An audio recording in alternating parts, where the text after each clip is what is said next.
Hi, in this part of SQL series, we gonna check out how to create tables. We looked at modifying columns, so we are now diving into how to insert values into those tables. We will explore manual insert and see if we can do single inserts, multiple inserts, and even insert missing values. We will cover all of that in this video. All right, let's start it with the video.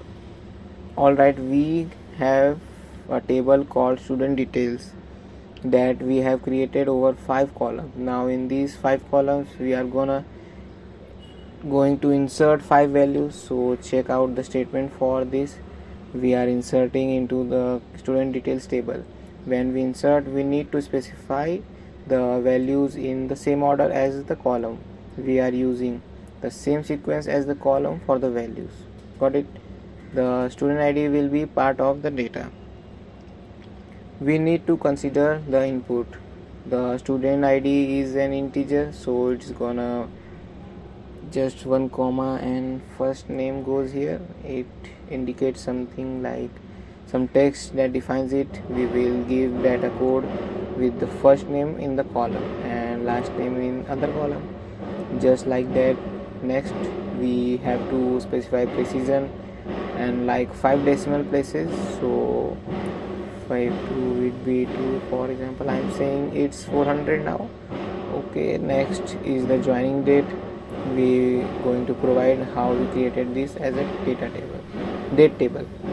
You need to create it in the right date format, with which be year, month and day.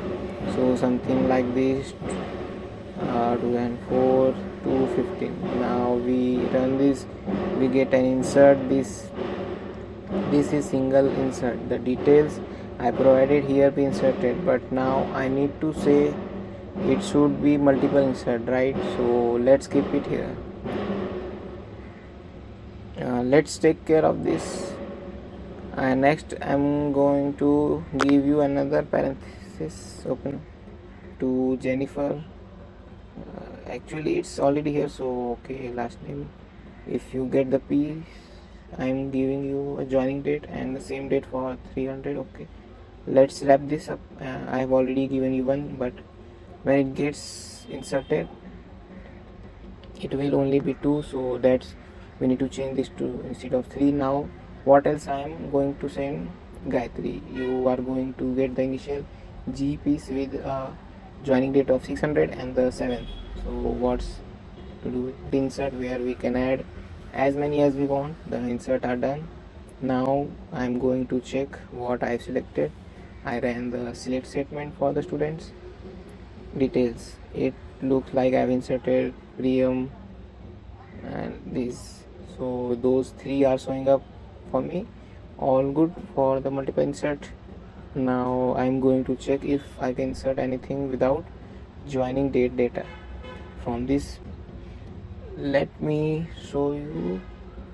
Just bring the joining table and set it up nicely. There's no value in this. Okay, now here I have inserted the Shashi and ID 4, but it's not inserted. It's throwing an error. Look, the count doesn't match and the value count doesn't match either.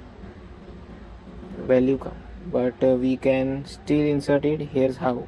Whatever values you want to insert, just make sure you have the field names in the right place, then you should be able to insert it. So now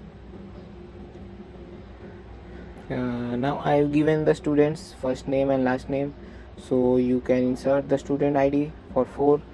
First name Sasi and last name is just take that and insert it. Now if you select these statements, it will show up this info of the Shashi with the joining date, which look good.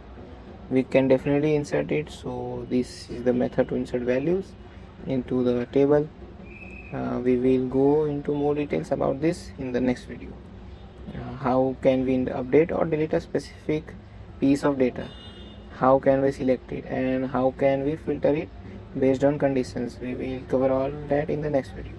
So thank you.